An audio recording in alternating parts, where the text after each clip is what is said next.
Maintenant, je vais présenter le conférencier ce soir.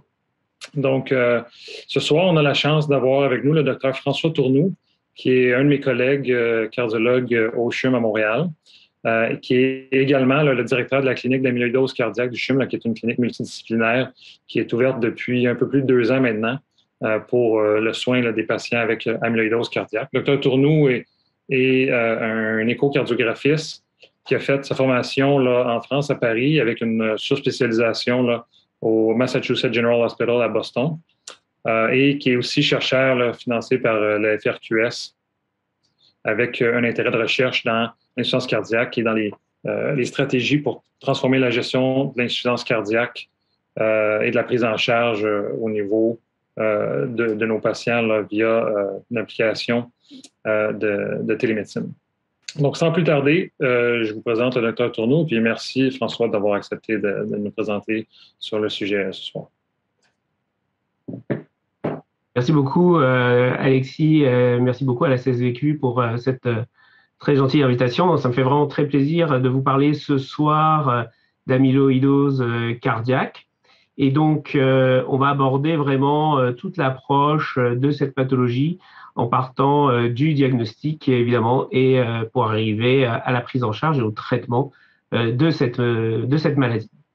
Alors, sans plus attendre, je vais demander est-ce que vous voyez mes diapositives? Oui, parfait. Donc, sur cette diapositive, là, je vous présente simplement mes conflits d'intérêts potentiels avec cette présentation.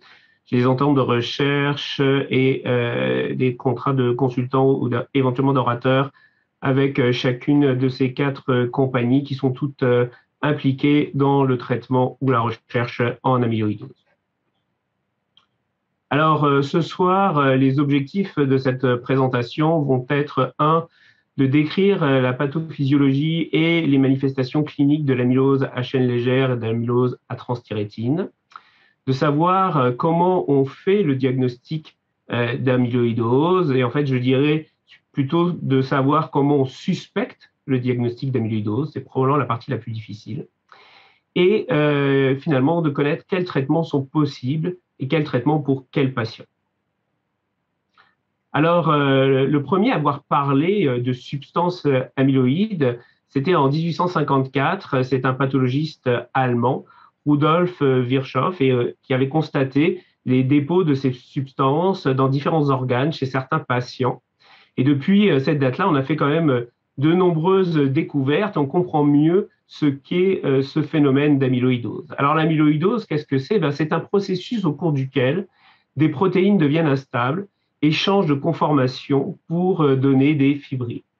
Vous avez plusieurs types de protéines qui peuvent donner de la substance amyloïde, mais pour ce qui nous intéresse ce soir, l'amyloïdose cardiaque, il y a grosso modo que 2 sources de protéines qui vont donner de l'amyloïdose cardiaque. Alors, on va parler d'amyloïdose AL, qui est liée à une hyperproduction de chaînes légères par la moelle osseuse, et on va parler d'amyloïdose à transthyrétine. La transthyrétine, qu'on appelait autrefois la préalbumine, qui est une protéine sous la forme d'un tétramère produite par le foie et pour soit des raisons liées à une mutation génétique, soit liées au vieillissement, va devenir instable et se dissocier pour donner les fibres d'amyloïdose. Ensuite, ces fibres vont précipiter dans différents organes et c'est ce qui va vous donner toute la particularité de cette pathologie avec un tableau clinique qui peut être extrêmement varié. Vous allez avoir des manifestations faciales avec des patients qui vont facilement saigner et vont se retrouver avec parfois des hématomes périorbitaires comme vous pouvez voir ici. Vous allez avoir des dépôts de substances amyloïdes dans les muqueuses et notamment la langue avec une macroglossie qui parfois peut conduire au développement de véritables syndromes d'apnée du sommeil. On va trouver la substance amyloïde dans les phalanges et notamment, vous voyez ici, au niveau des ongles, l'ongle va apparaître un petit peu, je dis souvent comme un millefeuille, il a plusieurs épaisseurs, il va être extrêmement fragile et friable.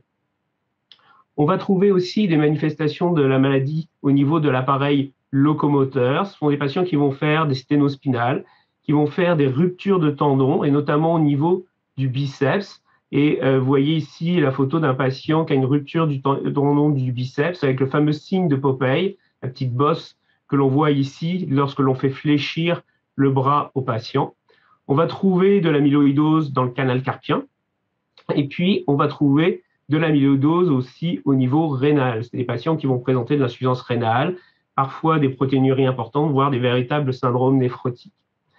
Une des dernières manifestations, c'est au niveau du système nerveux. Alors, il y a la polyneuropathie neurosensitive, mais il y a aussi l'atteinte du système neuro-autonome, avec des patients qui vont faire de l'hypotension orthostatique, qui vont se plaindre de dysfonction érectile, d'infections urinaires récurrentes, de troubles gastro-intestinaux, soit des alternances diarrhée-constipation, soit des sensations de satiété précoce par gastroparésie.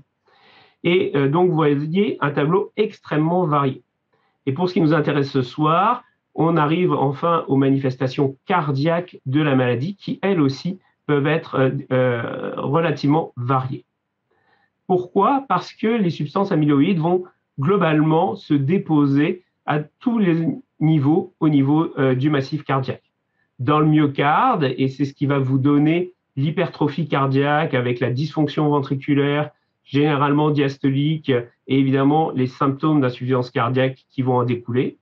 Au niveau de l'endocarde et notamment au niveau des tissus valvulaires, ça va contribuer au développement ou à l'aggravation de certaines pathologies valvulaires. Au niveau des vaisseaux, et en particulier des petits vaisseaux, et vous allez avoir une infiltration de la paroi de ces vaisseaux qui va donner une ischémie légère et chronique.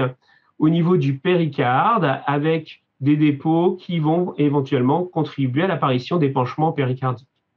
Et puis enfin, au niveau du cœur, au niveau du système de conduction, et cela va altérer éventuellement la conduction électrique à l'intérieur du massif cardiaque, et parfois les patients vont présenter des blocs auriculo-ventriculaires de haut degré nécessitant un appareillage par pacemaker.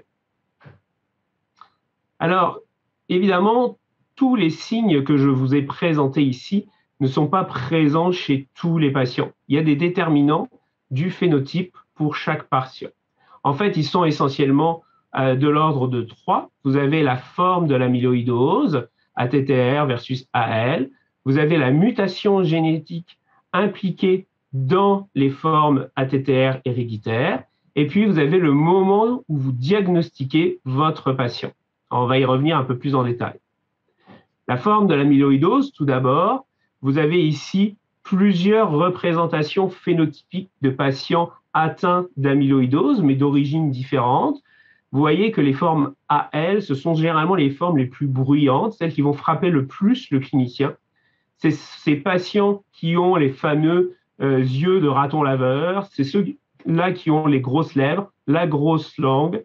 C'est ces patients-là qui vont avoir aussi les atteintes rénales les plus bruyantes avec les syndromes néphrotiques. Ils peuvent avoir de l'amyloïdose dans le poumon, ils vont présenter parfois de véritables hémoptysies. À l'inverse, quand vous regardez le patient atteint d'amyloïdose à transthyrétine, le diagnostic est plus difficile. C'est chez ces patients-là qu'on va surtout retrouver les canaux carpiens, les ruptures de tendons du biceps, les sténoses spinales et les atteintes du système nerveux autonome. Puis si vous prenez des formes d'amyloïdose encore plus rares, les AA, les gel-losine, vous voyez que le phénotype est encore différent. Donc la forme de l'amyloïdose conditionne le phénotype, les signes cliniques et symptômes que le patient va présenter.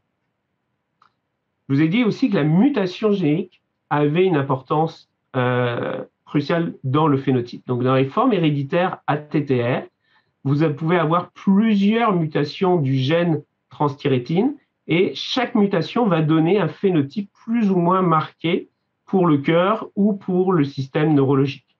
Donc, quand on regarde ces mutations ici, vous voyez que les mutations comme la V122I qu'on retrouve le plus fréquemment chez les Afro-Américains va donner essentiellement un phénotype cardiaque. À l'inverse, vous avez des mutations comme la V30M, qui est la mutation que l'on retrouve dans la communauté portugaise, qui va donner surtout un tableau neurologique. Et puis, vous avez des mutations qui vont donner des phénotypes mixtes, à la fois des atteintes neurologiques et cardiaques. Et enfin, le moment du diagnostic, quand on interroge des patients qui souffrent d'amyloïdose cardiaque à transthyrétine, par exemple, et qu'on leur demande est-ce que vous souffrez de canal carpien, si on vous dit bah oui, mais j'ai eu ce problème-là 10 ans auparavant.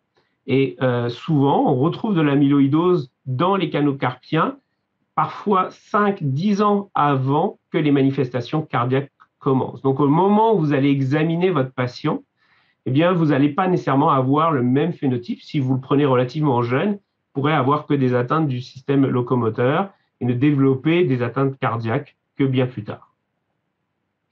Alors, est-ce que c'est si rare que cela, l'amyloïdose? Parce que moi, quand j'ai commencé ma résidence, on disait toujours que c'était une pathologie très rare, qu'on verrait que quelques fois dans notre carrière.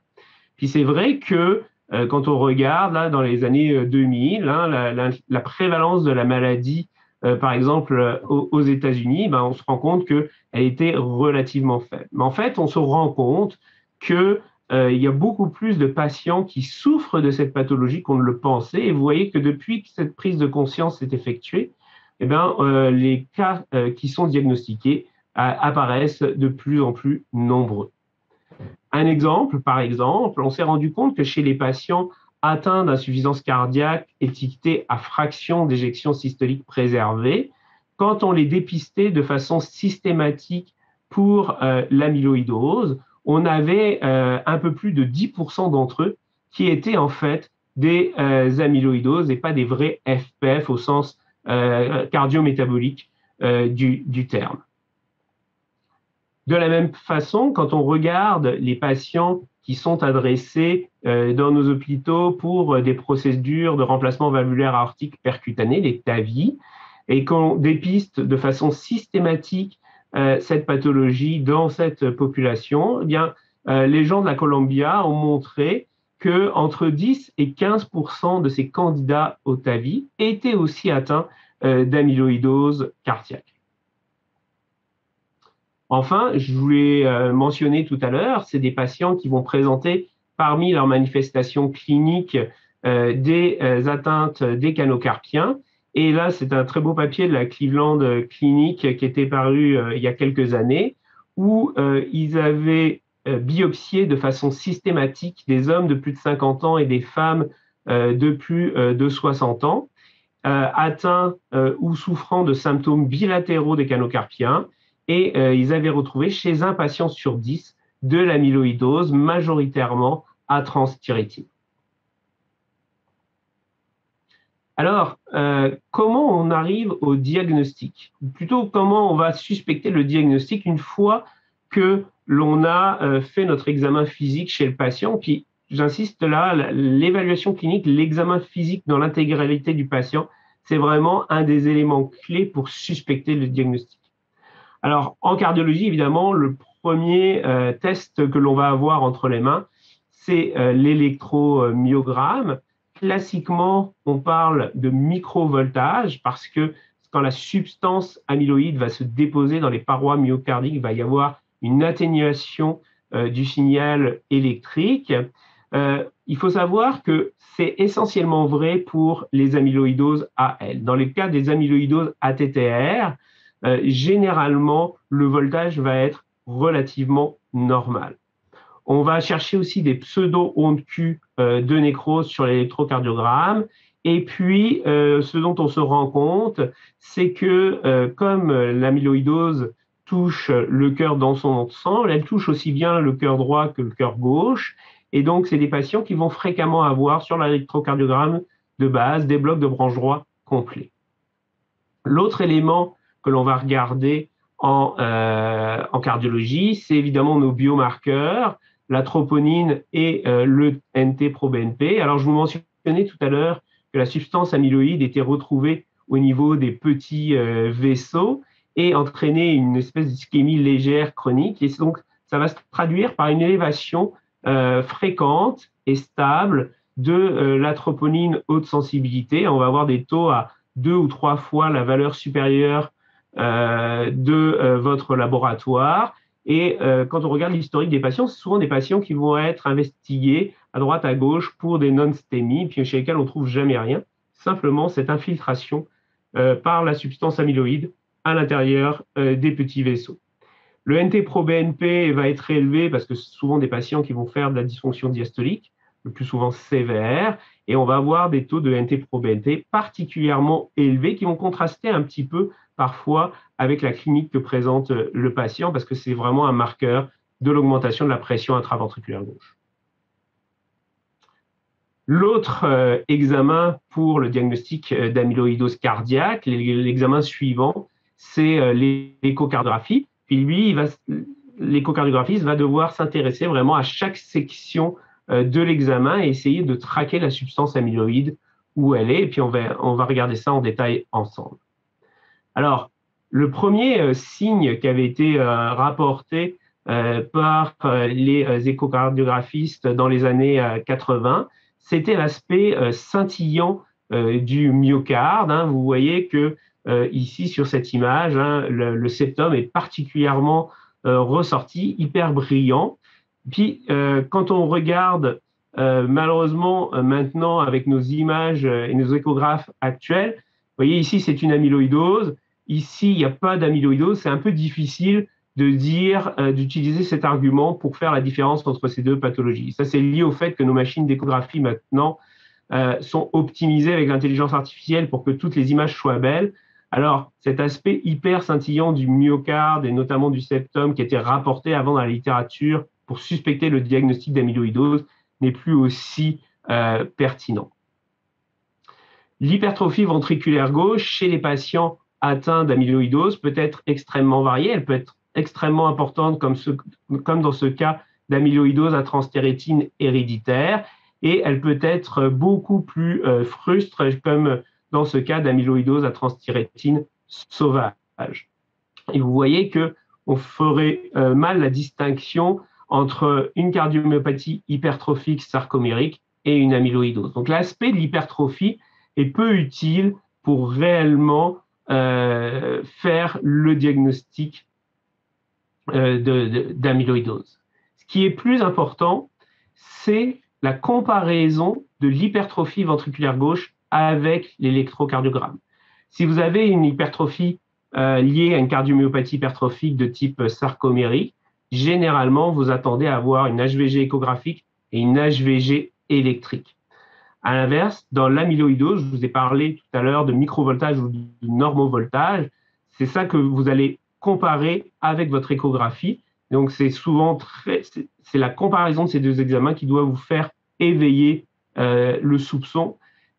Quand vous voyez ce type d'hypertrophie ventriculaire gauche à l'écho et ce microvoltage sur l'électro, clairement, il n'y a pas beaucoup de pathologies qui donnent cette discordance entre les deux examens. Mais ce qui est plus intéressant encore que l'hypertrophie ventriculaire gauche, c'est l'hypertrophie biventriculaire. Je vous l'ai dit tout à l'heure à propos du bloc droit, le ventricule droit est aussi atteint par la maladie et l'échocardiographiste doit vous commenter le ventricule droit et vous parler de l'hypertrophie de la paroi du ventricule droit. Il n'y a pas beaucoup de pathologies de cardiomyopathie où vous allez avoir une hypertrophie des deux ventricules. Hein. L'amyloïdose est une de celles-ci. Et donc, quand on vous parle d'hypertrophie biventriculaire, là encore, ça doit éveiller votre soupçon. Alors, la fonction systolique du ventricule gauche est généralement considérée comme préservée dans l'amyloïdose cardiaque, mais il y a quand même 30% des patients qui vont avoir des fractions d'éjection ABC, au moins généralement aux alentours de 40-45%. On a certains patients, quand la maladie évolue vers la phase un peu terminale, qui vont avoir des dysfonctions ventriculaires gauche beaucoup plus sévères, parfois à 20-15%. Quand on va regarder la fonction systolique de ces patients, on va utiliser, outre la fraction d'éjection, un outil qu'on appelle l'outil de déformation ou d'imagerie strain, dont le principe est de mesurer la déformation locale de chaque segment du myocarde. Et on peut représenter ensuite cette déformation sur une carte comme celle que vous avez ici, où l'apex est au centre, les segments basaux à la périphérie. Et la particularité dans l'amyloïdose cardiaque, c'est que la contraction musculaire est totalement normale à la pointe du ventricule gauche, mais fortement abaissée à la base et un degré un peu moindre au niveau des segments moyens. Ce pattern qu'on appelle épargne apicale ou cerise sur le sundae, eh bien, pour le diagnostic d'amyloïdose, il y a une sensibilité de 93% et une spécificité de 82%. Alors pourquoi on a ce pattern? En fait, c'est les études IRM et les études histologiques qui nous donnent une tentative d'explication. On s'est rendu compte que le dépôt de la substance amyloïde commence d'abord par la base du ventricule, puis ensuite avance vers le milieu pour enfin atteindre la pointe du cœur. Donc, c'est du fait de la chronologie des dépôts de substances amyloïdes à l'intérieur du myocarde que l'on a ce pattern très suggestif d'amyloïdose en imagerie de déformation strain. Alors, on est dans une cardiopathie restrictive, on est sur une dysfonction diastolique. Ce sont des patients qui, le plus souvent, vont avoir une dysfonction diastolique souvent modérée, voire sévère, avec, vous voyez, des flux mitraux, pour ceux qui connaissent un petit peu le Doppler mitral, d'allure extrêmement restrictive et une relaxation très altérée chez ces patients. Au niveau des valves cardiaques, je vous ai dit que la substance amyloïde pouvait se déposer sur les valves et ça va contribuer à l'épaississement des feuillets valvulaires et générer des fuites mitrales, des fuites tricuspides. Ça peut se déposer aussi sur la valve aortique et contribuer au phénomène de sténose aortique. C'est pour ça qu'on en retrouve un certain nombre chez nos patients adressés pour TAVI.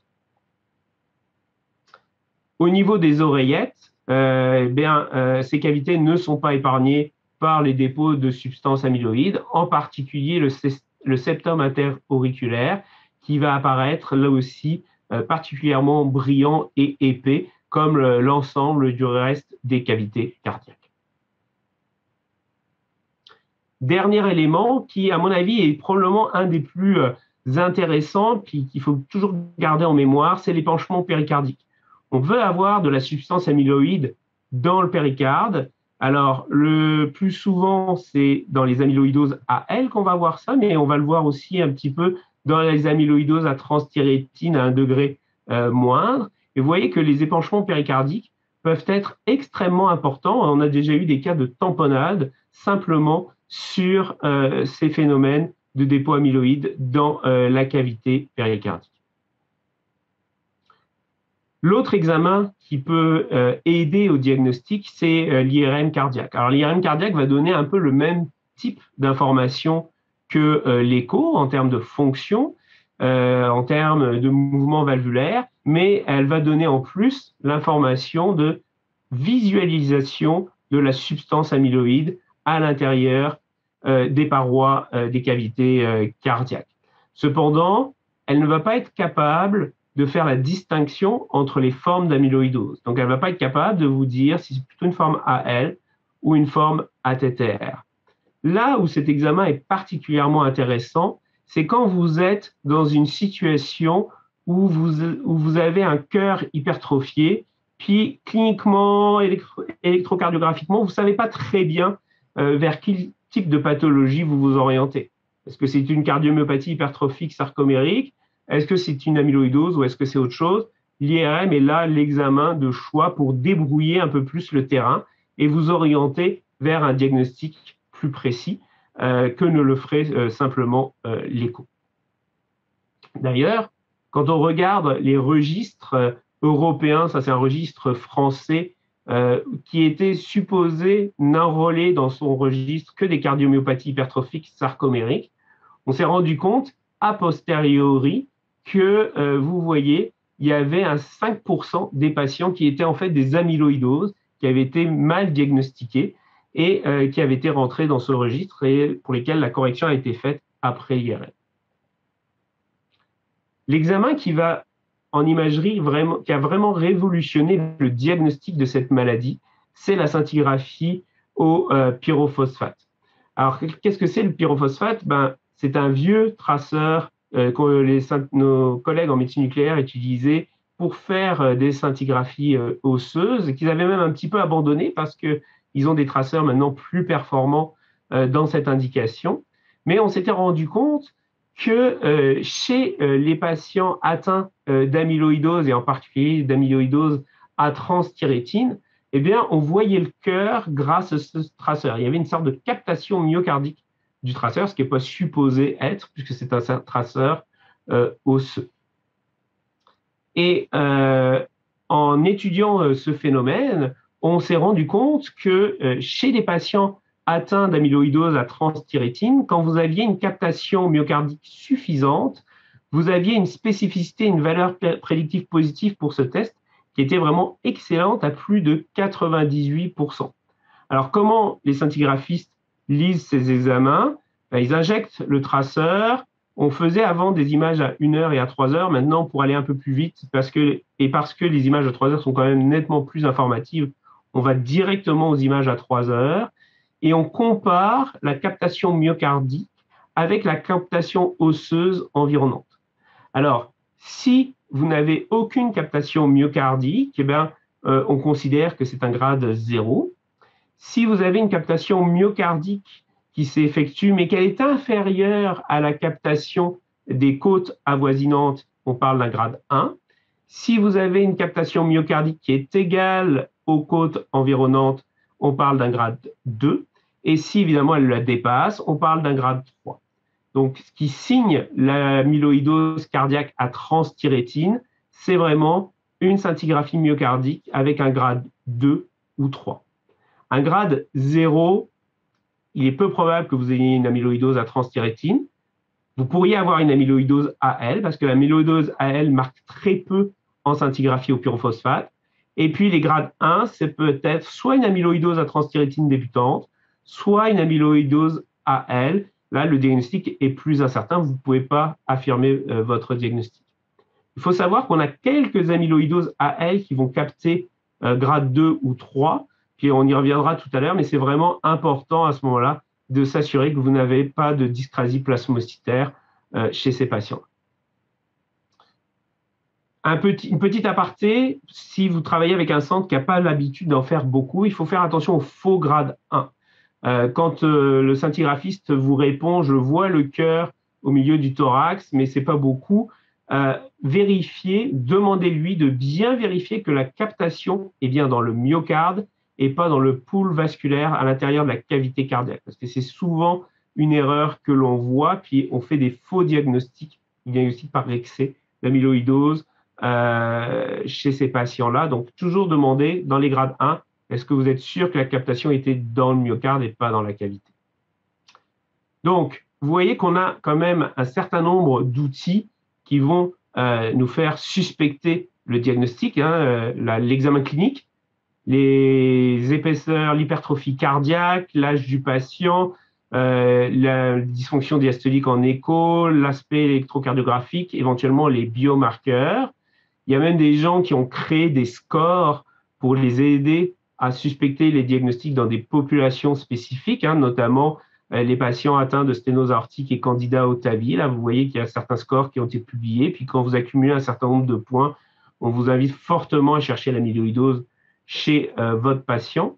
Mais l'algorithme décisionnel que l'on utilise à l'heure actuelle au Canada et qui est validé par la Société canadienne de cardiologie, c'est celui que je vous présente ce soir. Donc là, vous avez un patient chez lequel vous suspectez une amyloïdose cardiaque à la suite de votre évaluation clinique, électrocardiographique, écho, vos biomarqueurs, éventuellement votre IRM. La première étape, c'est de s'assurer que votre patient n'ait pas une amyloïdose AL. Et donc, vous allez rechercher une dyscrasie plasmocytaire en faisant une analyse de sang et d'urine.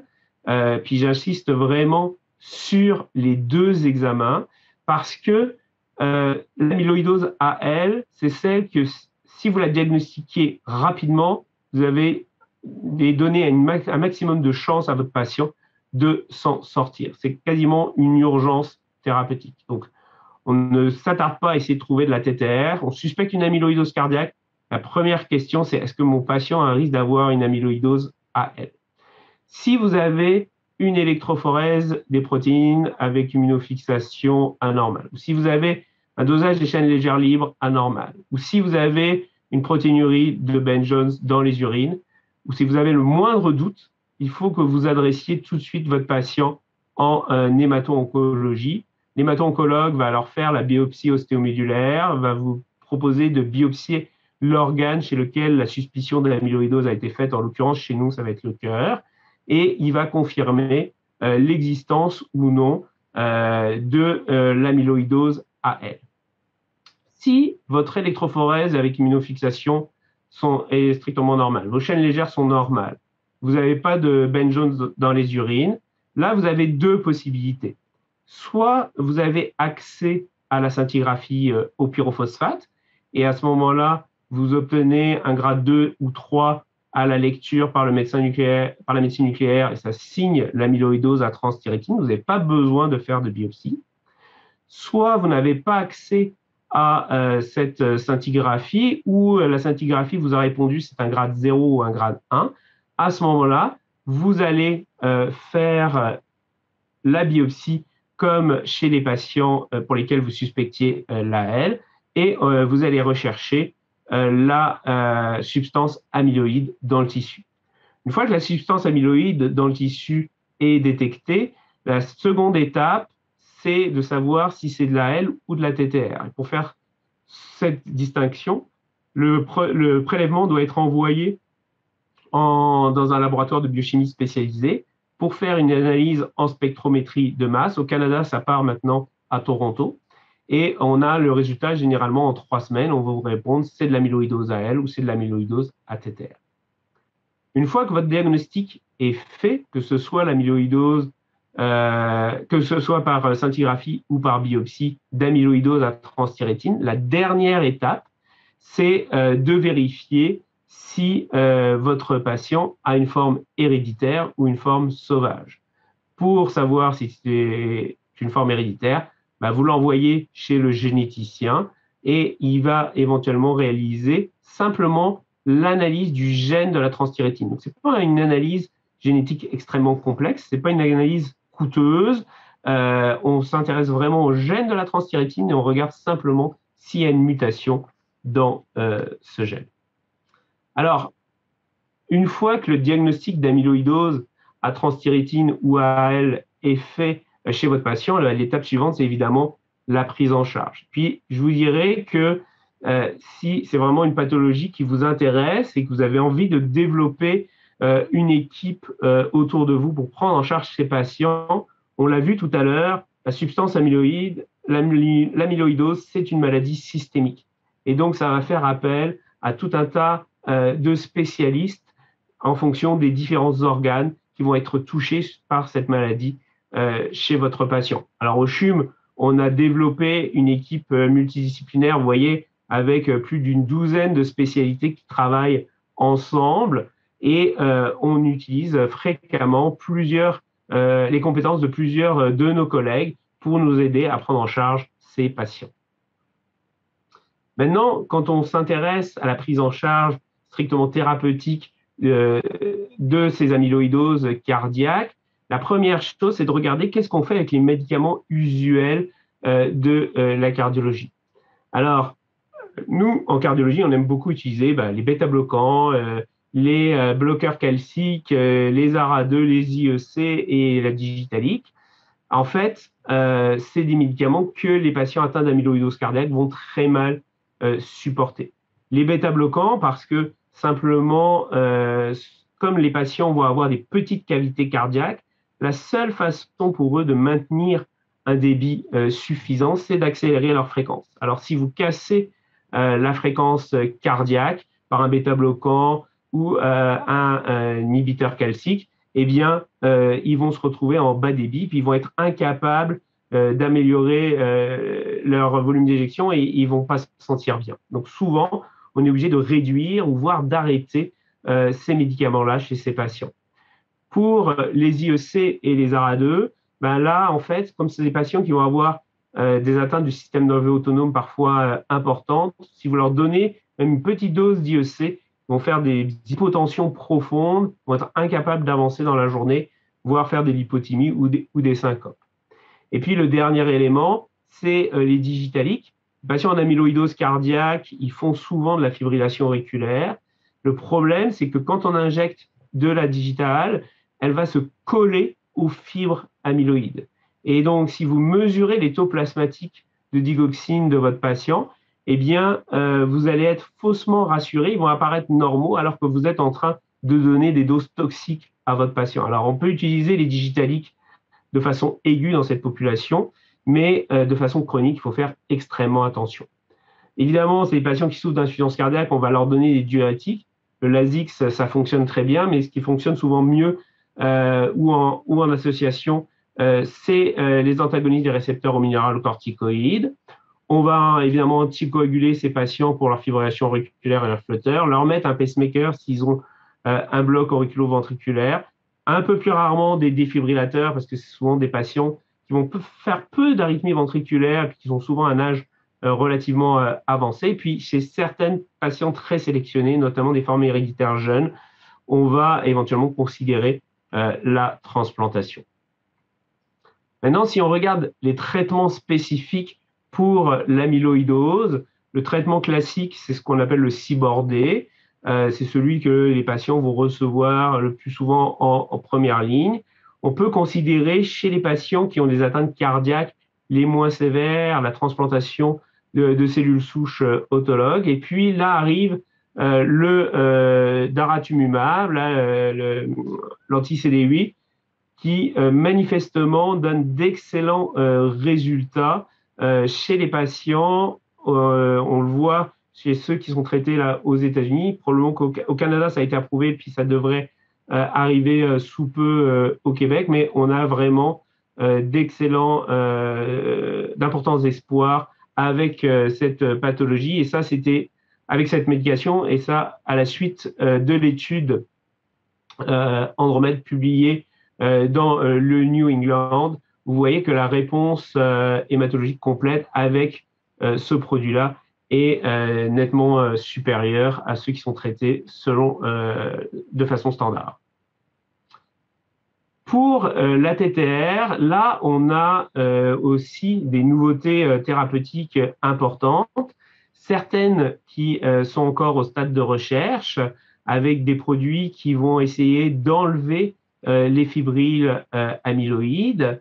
Et puis, dans les traitements actuellement disponibles, vous avez deux grandes familles, les stabilisateurs du tétramère à la transthyrétine et ceux qui vont bloquer la synthèse de la transthyrétine. Dans les stabilisateurs, vous avez le diflunisal, qui est un ancien anti-inflammatoire non stéroïdien, qu'on ne trouve plus au Canada depuis 2020, mais qui avait un pouvoir de stabilisation du tétramère. Le tafamidis, dont on va parler tout à l'heure, l'AG10, qui est un médicament actuellement en cours de développement à la phase recherche. Et puis, au niveau de la production au niveau du blocage de la synthèse de la transthyrétine, vous avez le patisiran et l'inotersan. Alors, l'inotersan, c'est donc un de ces deux médicaments qui a été étudié pour bloquer la synthèse de la transthyrétine. Ça s'est intéressé d'abord à une population atteinte avec une forme neurologique héréditaire. Qu'est-ce qui se passe chez ces patients-là quand on les traite? Vous voyez que sur les scores d'atteinte neurologique et de qualité de vie, eh bien, ceux qui ont le placebo continuent de progresser vers le moins bien, alors que ceux qui sont traités par la médication sont parfaitement stables. Quand on a regardé ensuite qu'est-ce qui se passait dans la deuxième phase de l'étude où on donnait au placebo accès au traitement, vous voyez que leur taux de transthyrétine dans le sang rejoignait celui de ceux qui avaient reçu le traitement en premier, donc une chute de la production de la transthyrétine qui s'accompagnait d'une stabilisation de leur dégradation et qui était parallèle à ce moment-là à ceux qui avaient eu le traitement dès le départ. Donc vous voyez que ça aurait dû être l'évolution naturelle, mais à partir du moment où on les a mis sous traitement, la maladie s'est stabilisée. Cependant, ils ne sont jamais revenus à peu près au niveau de ceux qui avaient été traités initialement.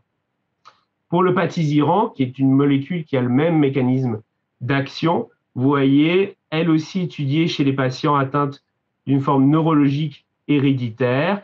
On donne le patisiran aux patients, la transthyrétine n'est plus produite. Les patients qui sont sous patisiran se stabilisent, alors que ceux qui sont sous placebo continuent de se dégrader selon les scores neurologiques ou de qualité de vie. Chose intéressante dans cette étude, c'est qu'il y avait un petit volet cardiaque et on voit que les patients sous patisiran ont une légère réduction de l'épaisseur des parois des cavités cardiaques avec une un arrêt de la dégradation de leur strain myocardique et ça semblait avoir un impact sur les hospitalisations et la mortalité cardiovasculaire. L'étude qui, au niveau cardiaque, a vraiment changé la donne pour les patients atteints de cardiomyopathie amyloïdie à la transthyrétine, c'est l'étude avec le tafamidis, l'étude ATTRACT. Donc là, on avait pris des patients atteints de cardiomyopathie ATTR, qu'elles soient héréditaires ou sauvages, donc vraiment différentes des deux populations précédentes.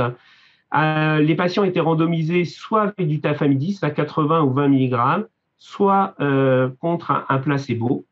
Et on a regardé qu'est-ce qui se passait en termes de mortalité, qualité de vie et test de marche de 6 minutes. Alors, en termes de mortalité, vous voyez que à partir du 18e mois de traitement seulement, entre guillemets, les courbes commencent à se séparer et la différence devient significative en faveur des patients traités par le tafamidis. Alors, on dirait 18 mois, c'est quand même long pour ces patients-là. Jusque-là, les courbes étaient assez collées, mais quand vous regardez les critères de jugement secondaires, ce qui est intéressant, c'est que pour les patients qui sont sous tafamidis, la différence avec les placebos se fait dès le 6e mois. Vous voyez que ceux qui prennent le tafamidis ont un test de marche qui se dégrade au cours du temps, mais beaucoup moins vite que ceux qui sont sous placebo. Même chose pour le score de qualité de vie. Patients sous tafamidis maintiennent une qualité de vie relativement stable, et ce, dès le 6e mois, alors que ceux sous placebo se dégradent beaucoup plus rapidement. Ce qui est intéressant, c'est que maintenant, on a la deuxième partie de l'étude, comme pour l'inotersan, où on regarde qu'est-ce qui se passe chez les patients à qui on a donné le tafamidis après qu'ils aient eu le placebo. Et vous voyez, on obtient le même phénomène. Ça, c'était la courbe attendue de mortalité de ces patients-là. Vous voyez qu'à partir du moment où ils ont le tafamidis, les courbes redeviennent parallèles à ceux qui avaient été traités initialement. Donc, manifestement, l'effet stabilisateur du tafamidis peut apparaître même tardivement. Et ceux qui avaient été traités initialement, l'effet se prolonge sur le temps. Là, il y a un bénéfice qui se maintient. Donc, en résumé, pour les traitements, vous voyez que les traitements usuels de la cardiologie, il faut y faire attention, se méfier des bêta-bloquants, des IEC, des bloqueurs calciques et des digitaliques. Pour les traitements spécifiques en ATTR, il faut garder en mémoire un peu dans quelles conditions ces patients ont été utilisés en fonction des différentes molécules. Si vous avez une forme héréditaire avec une atteinte neurologique exclusive, c'est le patisiran et l'inotersan qui sont approuvés par Santé Canada et pour lesquels vous obtiendrez le remboursement au niveau de la RAMQ. Si vous avez un patient qui a simplement une cardiomyopathie, que ce soit une forme héréditaire ou une forme sauvage, seul le tafamidis est indiqué dans cette population et c'est simplement dans cette population que la RAMQ vous donnera accès au tafamidis.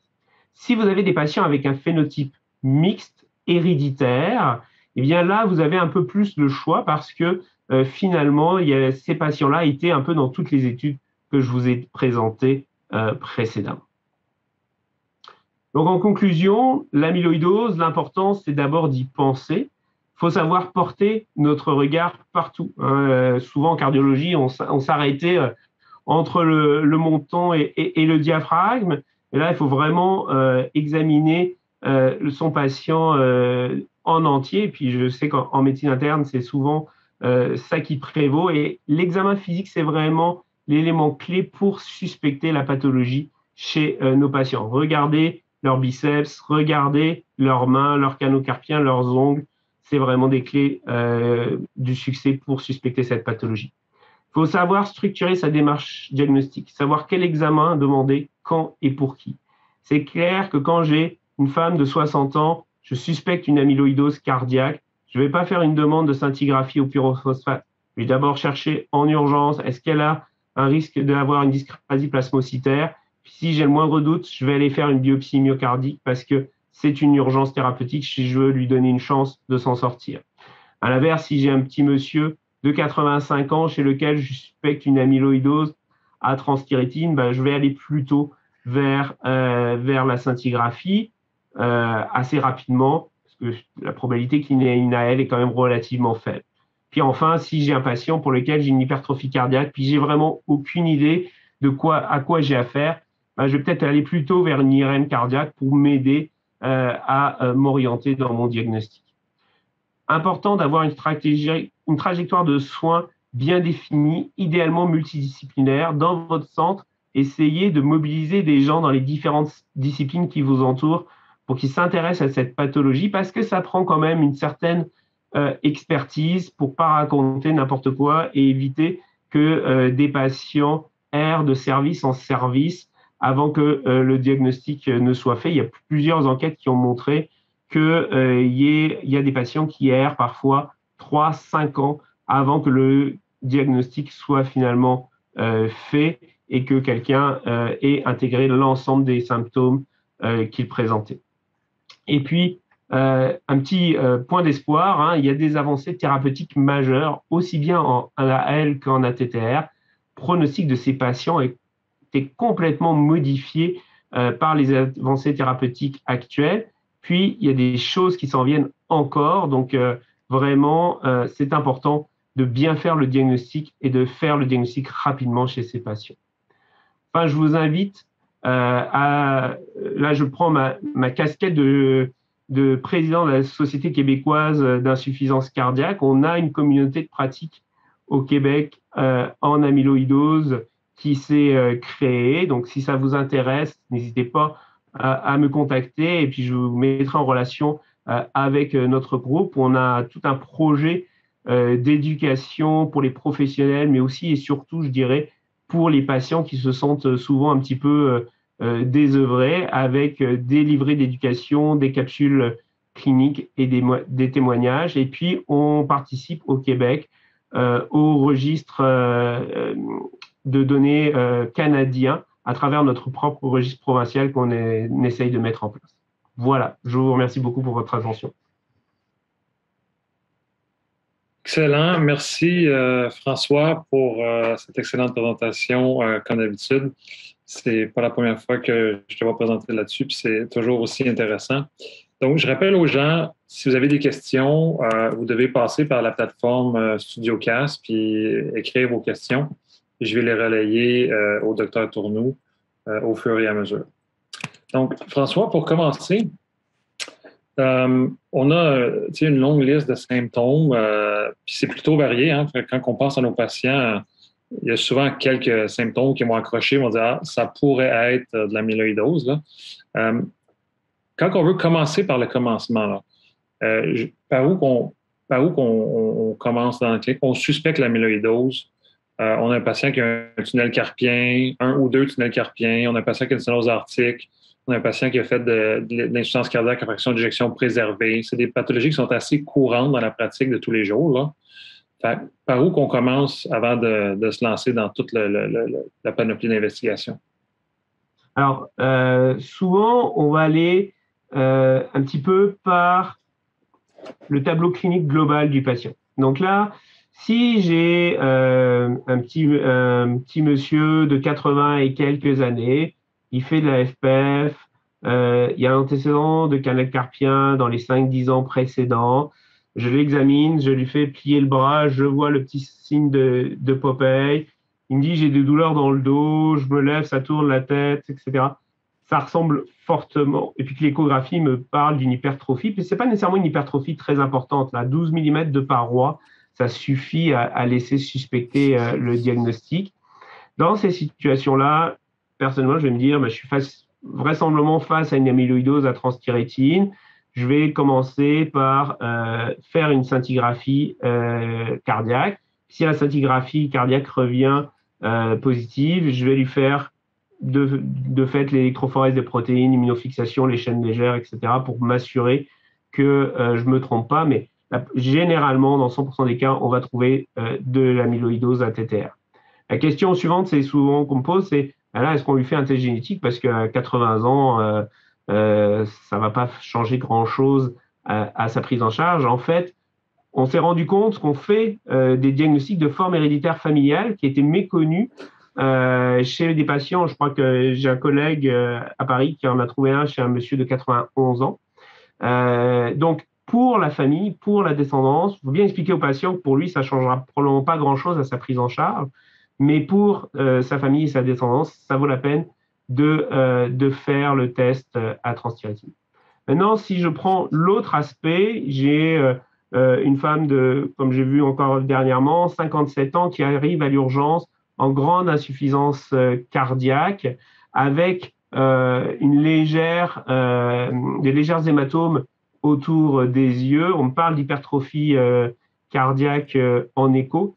Là, je vais vraiment pas perdre de temps. Je vais pas aller chercher, prendre un rendez-vous en IRM ou en scintigraphie cardiaque. On va aller directement aller chercher du tissu pour être certain que cette patiente-là, c'est pas une amyloïdose à elle. Donc, c'est vraiment la clinique qui va guider un petit peu la vitesse avec laquelle on va faire les examens, biopsie ou imagerie. Il n'y a pas de, je dirais, il y a pas de recette standard qui s'appliquerait à toutes les suspicions d'amyloïdose.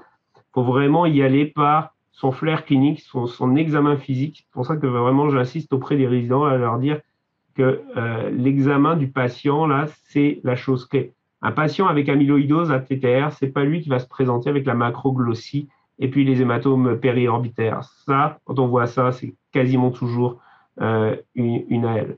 Donc, les ongles, souvent, quand je dis aux hommes de 65 ans, montrez-moi vos ongles, et ils me disent qu'est-ce qu'il me fait là, le cardiologue, et que je leur montre, mais là, vous avez vu vos ongles? Il me dit oui, j'ai cet aspect friand, là, friable. C'est typiquement, on voit ça dans des amyloïdoses AL. Donc là aussi, c'est vraiment l'examen physique qui va nous aider. Donc, tout le monde a donc un écho cardiaque, un bilan sanguin qui est souvent fait de toute manière de base, là. Et puis après ça, la référence vers des examens selon la suspicion clinique. C'est sûr que je ne sais pas si la ceinture-pyrophosphate est facilement accessible partout au Québec dans les laboratoires de médecine nucléaire, là. Alors, je sais que ce l'est dans les centres plus équipés, mais je ne sais pas si c'est facilement accessible dans tous les laboratoires de médecine nucléaire au Québec. Es-tu au courant? Alors, c'est pas accessible encore partout, mais ça s'est considérablement démocratisé. En fait, ce qui joue le plus, c'est l'habitude des nucléistes à en lire. Faut en lire quand même un certain volume pour pas surcaler des amyloïdoses. Le plus typique là, c'est quand on va voir des scintigraphies qui arrivent, ça a été calé grade 1, puis on a fait des biopsies aux patients, puis on a fait une IRM, puis on n'a jamais trouvé d'amyloïdose. Qu'est-ce qu'on fait? Puis en fait, souvent, je ramène la scintigraphie à notre scintigraphiste, puis il me dit non, ça c'est du pool vasculaire, ça captait pas vraiment dans le muscle. Et c'est souvent dans les centres où il n'y a pas nécessairement un grand volume. Donc, quand c'est un grade 2 ou 3, là, généralement, même celui qui n'en a pas vu beaucoup, il va faire le diagnostic facilement. Il y a peu de chances d'erreur. Quand c'est dans les grades 1 et que c'est fait dans un centre de médecine nucléaire qui n'a pas l'habitude d'en lire nécessairement beaucoup, mais ce n'est pas toujours facile, ça vaut la peine de demander une deuxième lecture dans un centre qui a priori en lit à haut volume. Parfait. Je suis dans la liste des questions. Là. Si on reste dans le moment du diagnostic, là, est-ce qu'on devrait dépister tous nos syndromes de tunnel carpien, spécialement nos syndromes de tunnel carpien bilatéraux? Est-ce qu'on devrait faire des dépistages systématiques à ces gens-là? Alors, ça, c'est une très bonne question. Nous, on a pris le parti de travailler avec notre chirurgien plastique et on a commencé à proposer aux patients qui étaient opérés d'avoir une biopsie et de regarder s'ils avaient de l'amyloïdose en utilisant vraiment les mêmes critères que la Cleveland Clinic et notamment ils ont publié un petit algorithme qui est même dans un document de consensus des orthopédistes. Ce dont on s'est aperçu, c'est qu'on retrouvait exactement les mêmes chiffres. Là, actuellement, au CHUM, on a à peu près 13% de positivité chez ces patients-là, ce qui est quand même beaucoup. Et là, on modifie un petit peu, on adapte un petit peu plus les critères de la Cleveland à notre population. On arrive à quasiment 20% de positifs parmi ceux que l'on teste. Alors après, la question est qu'est-ce qu'on fait avec ce résultat-là? Souvent, c'est des patients qui n'ont pas de manifestation cardiaque encore, hein, parce que, comme je l'ai dit tout à l'heure, l'atteinte des canaux carpiens peut se faire 5 à 10 ans avant les premières manifestations cardiaques. Mais au moins, on sait déjà si c'est de l'amyloïdose à TTR ou à L. Si c'est de l'amyloïdose à TTR, on va proposer le génotypage aux patients. Puis, on peut tomber comme ça sur des formes familiales qui s'ignoraient. Là, les gens étaient malades, mais personne n'avait fait le diagnostic dans la famille jusqu'à présent. L'étape suivante, c'est que nous, on fait un bilan cardiaque relativement simple, une écho, des biomarqueurs, un électro. Si tout est normal, on va suivre le patient d'année en année, et puis en le prévenant que au moment où on va détecter que l'atteinte cardiaque va commencer, là, on va le prendre en charge de façon plus rapprochée, éventuellement débuter les traitements quand il remplira les critères. Excellent, merci. Ça répond aussi à une autre question qu'on avait dans le chat là, sur quoi faire là, au niveau préventif quand on avait des maladies héréditaires là, ATTR. Si on a des gens, je suis encore dans le chat là, si on a des patients qui n'ont pas de symptômes cardiaques, mais qui ont des manifestations physiques autres, comme le biceps déformé, les ongles, est-ce qu'on lance le bilan quand même ou on attend d'avoir une atteinte cardiaque associée? Alors, dans notre expérience, quand on n'a pas d'atteinte cardiaque, quand on fait une scintigraphie au pyrophosphate, par exemple, puis que l'électro est normal, l'écho est normal, les biomarqueurs sont normaux, la scintigraphie, généralement, va revenir normale. D'accord, l'atteinte du patient au niveau là, la charge en amyloïdose au niveau cardiaque du patient n'est pas suffisante pour pouvoir faire le diagnostic.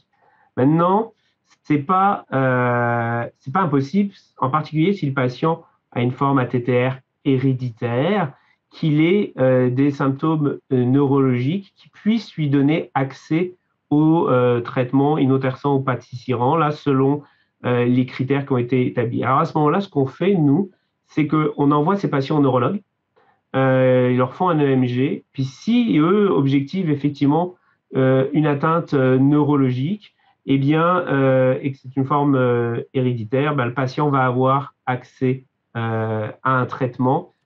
Puis dans les formes héréditaires, là, quand on les traite très précocement, on obtient d'excellents résultats. Donc oui, ça vaut la peine de lancer un bilan. Faut juste, mais je dirais pas nécessairement cardiaque si les choses de base là sont normales. Là, la scintigraphie, on va juste dépenser un peu trop d'argent là et être déçu. Mais c'est juste parce que la chronologie de la maladie fait que le cœur est souvent atteint en dernier. Les manifestations neurologiques peuvent être plus précoces, et celles-ci, ça vaut la peine de les chercher. Excellent. Et notre discussion sur les tunnels carpiens a généré là, passablement de commentaires. Là. Donc, une des questions, c'était qu'est-ce qui est biopsie exactement dans le tunnel carpien? Est-ce que c'est du gras ou est-ce que c'est quel type d'élément qui est synovial. Généralement, le chirurgien va prendre un tissue synovial. Ouais. Parfait. Ouais. Alors, nous, on le propose. Hein, évidemment, le chirurgien, historiquement, les chirurgiens ne faisaient pas systématiquement de biopsie à leurs patients quand ils faisaient des libérations de canaux carpiens, parce qu'ils le faisaient que quand ils avaient l'impression que l'aspect était un peu inhabituel. Puis le geste n'est pas complètement dénué de risque. Là, le risque est très très faible dans les mains d'un chirurgien expérimenté, mais il y a toujours un petit risque comme n'importe quelle procédure additionnelle. Donc, on explique toujours au patient pourquoi on lui a posé les questions qui sont dans le questionnaire de la Cleveland Clinic, pourquoi on lui propose cette biopsie, puis qu'est-ce qu'il va en tirer éventuellement comme bénéfice. Puis à ce moment-là, si le patient souhaite être dépisté, on pratique la biopsie, mais c'est généralement un tout petit bout de synovial qui est prélevé. Est-ce que, si on reste dans cette ordre-là, est-ce que le fait de faire des NT-proBNP, disons, peut nous aider à statuer qui devrait ou non avoir ce genre de biopsie-là, ou est-ce qu'on peut se servir des NT-proBNP si on voit qu'ils sont augmentés un peu, lancer plus d'investigations, ou si on voit que les NT-proBNP sont strictement normales, est-ce que peut-être qu'on peut un peu escamoter ce passage-là, ou tu penses que ça n'a pas d'impact? En fait, donc, nous, on l'utilise pour après suivre cette population-là. C'est-à-dire que ce n'est pas une population à qui on va demander des échos à tous les ans. Là, je pense que ça ne sert à rien, puisque ça serait de l'argent, là encore, jeté par les fenêtres. Si, au moment où on fait le diagnostic d'amyloïdose dans le canal carpien, l'écho, l'électro et le premier NT-proBNP est normal, d'année en année, on fait juste un dosage de NT-proBNP. Si on voit que le dosage de NT-proBNP commence à monter, et a fortiori si le patient dit qu'il commence à avoir des symptômes, ben là, on va se relancer dans un bilan cardiaque plus complet. On va refaire l'écho et éventuellement faire la scintigraphie pour démontrer qu'il y a une atteinte myocardique qui est apparue. Mais c'est effectivement un bon biomarqueur pour suivre ces patients-là. Est-ce que c'est un bon marqueur pour savoir ce qu'il faudrait dépister et qu'il ne faudrait pas dépister? La réponse est non, parce que justement, on peut avoir de l'amyloïdose localisée au niveau des canaux carpiens et avoir aucune atteinte cardiaque et donc avoir un NT-proBNP strictement normal. Donc, l'utiliser pour savoir est-ce que je dois biopsier mon patient, non, ça ne fonctionne pas. On a même essayé de voir si on pouvait doser la transthyrétine. En fait, ça se dose, hein, vous pouvez le faire n'importe où au Québec d'ailleurs. C'est ce que les nutritionnistes utilisent pour mesurer l'état nutritionnel de leurs patients. Donc, la transthyrétine, quand le patient est atteint d'amyloïdose et qu'elle est instable, bien, elle va avoir tendance donc à précipiter dans les organes et donc le dosage plasmatique va être bas chez ces patients-là. Donc, et quand on les met sous tafamidis, qui stabilise la transthyrétine, sa valeur se normalise. Cependant, au tout début de la pathologie, le taux de transthyrétine ne baisse pas suffisamment pour qu'on puisse le détecter et l'utiliser comme marqueur pour se dire on devrait biopsier ce patient-là. Ça ne fonctionne pas non plus. Donc, c'est plus vraiment sur l'association des critères cliniques. Là, pour ceux que ça intéresse, je pourrais vous faire passer le petit questionnaire de la Cleveland Clinic. On demande aux patients, est-ce que vous avez canaux carpiens, mais est-ce que vous êtes connu aussi pour avoir une sténose spinale? Est-ce que vous avez une rupture de tendon de biceps? Donc, c'est l'association des facteurs qui font qu'on va aller plus proposer aux patients ou pas la biopsie. Si on bifurque un peu vers le AL, on a parlé beaucoup d'ATTR. Dans la forme AL, quand on fait le dosage des chaînes libres, des chaînes légères libres, est-ce qu'il faut qu'on ait, une des questions, c'est est-ce qu'il faut que l'élévation soit exclusivement lambda ou kappa avec un ratio perturbé, ou on peut le soupçonner si les deux chaînes sont anormales? Alors, là, c'est un peu la difficulté, c'est que quand on dose les chaînes légères, et en particulier quand vous êtes en présence d'insuffisance rénale, ce qui n'est pas banal chez ces patients-là, vous allez avoir une augmentation des deux chaînes légères, puis le ratio va être normal. Alors souvent, quand on a ça, on a un ratio normal, on a une électrophorèse des protéines avec une immunofixation qui est normale, on n'a rien dans les urines, on est quand même relativement rassuré, puis on va se dire tout est beau. Si le ratio devient anormal, mais en particulier en présence d'insuffisance rénale, là, c'est là où on va avoir un peu plus de suspicion, puis on va les envoyer plus facilement vers l'hémato-oncologue. Ce qui est très important, c'est vraiment de faire le bilan complet, de ne pas surseoir à l'un des examens. Donc, on dit toujours, c'est électrophorèse des protéines avec immunofixation, dosage des chaînes légères libres, électrophorèse des protéines urinaires avec immunofixation sur collecte des 24 heures. C'est parfois pénible, c'est compliqué d'avoir ces dosages-là, mais moi, je me souviendrai toujours d'un cas où on a failli se faire avoir d'une femme de 65 ans qui avait a priori une électrophorèse des protéines avec immunofixation normale, un ratio des chaînes légères qui était relativement normal, mais c'est dans les urines qu'on a vu le Ben Jones. Donc, vraiment, aller jusqu'au bout pour avoir un dossier complet et pas se faire prendre.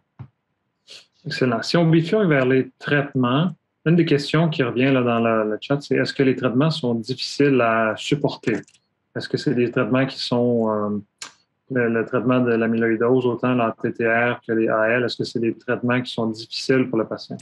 Alors, pour les amyloïdoses AL, généralement, ils sont souvent tellement malades quand on les diagnostique. Quand on commence le ciborder, là, avec la dexaméthasone, etc., ils vont se sentir rapidement beaucoup mieux. Il faut bien comprendre que l'amyloïdose AL, là, l'amyloïdose va être réellement avoir un effet de toxicité cardiaque extrêmement sévère. Et le fait de commencer le traitement va rapidement améliorer et stabiliser le patient. Le problème, c'est ensuite, quand le patient commence à échapper, là qu'on réfléchit à l'autogreffe. Si on pratique ce genre de traitement chez des patients qui ont une atteinte cardiaque trop sévère, ils meurent. Ils vont faire des arythmies, ils vont faire de l'insuffisance cardiaque. Et souvent, nos hémato-oncologues, les patients qui ont des atteintes cardiaques trop sévères, ben, ils vont les récuser pour l'autogreffe. Pour les traitements en ATTR, les traitements pour les formes héréditaires par voie intraveineuse sont pas très difficiles à supporter. C'est une injection qui se fait sur une base régulière dans des centres d'injection. Il y en a un peu partout au Québec. Il peut y avoir des petites réactions allergiques, mais finalement, il y a assez peu d'effets secondaires. La majorité sont très bien tolérés. Il y avait une petite inquiétude avec l'inotersan sur sur des thrombopénies, des glomérulonéphrites potentielles, donc à surveiller. Mais à date, là, on n'en a pas beaucoup des patients sous ces traitements-là, mais on n'a pas vu de choses d'issue majeure.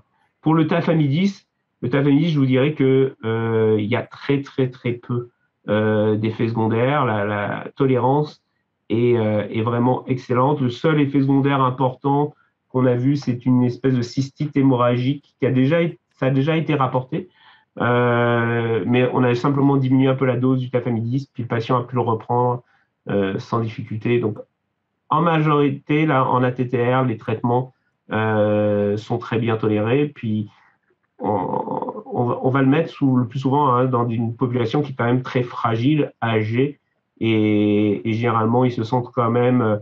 Alors, je dirais le plus important de dire aux patients quand on les met sous ces traitements-là, c'est vous n'allez pas vous sentir mieux, vous allez vous sentir pareil. Parce que l'étude, ça a montré que quand on vous donne ce traitement-là, on stabilise la mauvaise protéine, puis vous allez arrêter de vous dégrader. Donc, si quand vous allez revenir me voir, vous me dites que votre état n'a pas changé, ça veut dire que le traitement marche. Parce qu'au tout début, les patients avaient énormément d'espoir dans ces traitements-là, disant je vais guérir, je ne vais plus avoir de symptômes. Donc, le discours qu'on leur tient, c'est vraiment plutôt vous allez arrêter de vous dégrader, vous allez vous dégrader beaucoup moins vite que si vous n'aviez pas eu de traitement. Donc, si vous vous sentez bien, stable, ça veut dire que le traitement fonctionne. Excellent. Puis François, on prend une dernière question commentaire, là. Oui. Finalement, le pronostic. Qu'est-ce qu'on dit à nos patients qui souffrent d'amyloïdose cardiaque?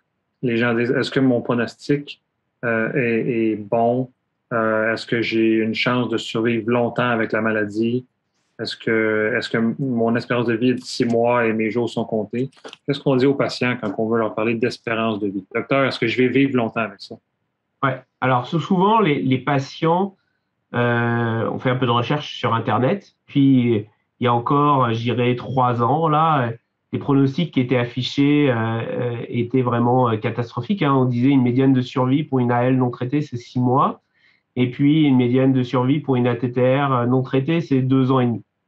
Donc ça, c'était le pronostic sans traitement. Là, avec les traitements que l'on a en AL, ça reste une maladie grave, là, et les patients, il y en a beaucoup qui meurent, mais moi, écoutez, j'ai une patiente, on avait annoncé à la patiente en 2011 qu'elle aurait peut-être 1 an à vivre, et puis on est en 2022, elle est toujours là. Donc, elle a eu cybordée, autogreffe de cellules souches, rechute, etc. Mais avec les avancées thérapeutiques que l'on a maintenant à notre disposition, on est capable, chez les patients qu'on diagnostique tôt, ça reste vraiment important en AL, et qui n'ont pas encore d'atteinte cardiaque catastrophique, on a des pronostics qui sont bien meilleurs qu'autrefois, qui ont vraiment plus rien à voir. Pour les patients avec amyloïdose à transthyrétine, euh, le recul que l'on a avec le tafamidis, c'est pas compliqué. Notre première patiente, on l'a mise sous traitement en mai 2020 alors qu'elle avait une insuffisance cardiaque classe 3. Puis là, elle est toujours vivante. Sur le papier, c'est une dame qui aurait déjà dû décéder. On a quelques patients qui décèdent, mais notre cohorte, globalement, sous tafamidis, se porte très bien. Puis, j'aurais du mal à te dire quel va être le pronostic de ces patients-là. On les surveille par leurs biomarqueurs. Tant que la UNT-proBNP, la troponine ne décroche pas, on se montre rassurant. Puis à ce stade-là, je pense qu'ils vont clairement avoir un pronostic qui va être modifié. Ce qui s'en vient dans les cartons, c'est que probablement, et puis il y a certaines équipes aux États-Unis qui commencent à le faire, c'est d'associer un bloqueur de la synthèse de la protéine au niveau du foie, plus un stabilisateur. Donc, essayer de bloquer la transthyrétine au maximum, puis le peu qui est produit, d'essayer de le stabiliser. Donc là, il y a un certain nombre de protocoles de recherche qui sont mis en place, donc probablement que là encore, on va peut-être être capable de gagner quelque chose. Excellent. Merci encore une fois, François, pour ton excellente présentation et tes réponses là, éclairées là, aux différentes interrogations du groupe. On retient que le diagnostic est primordial pour prendre en charge adéquatement ces patients-là. Là. Et probablement qu'on en a tous dans notre clinique cachés quelque part qu'on va être capable de trouver là, suite à ta présentation.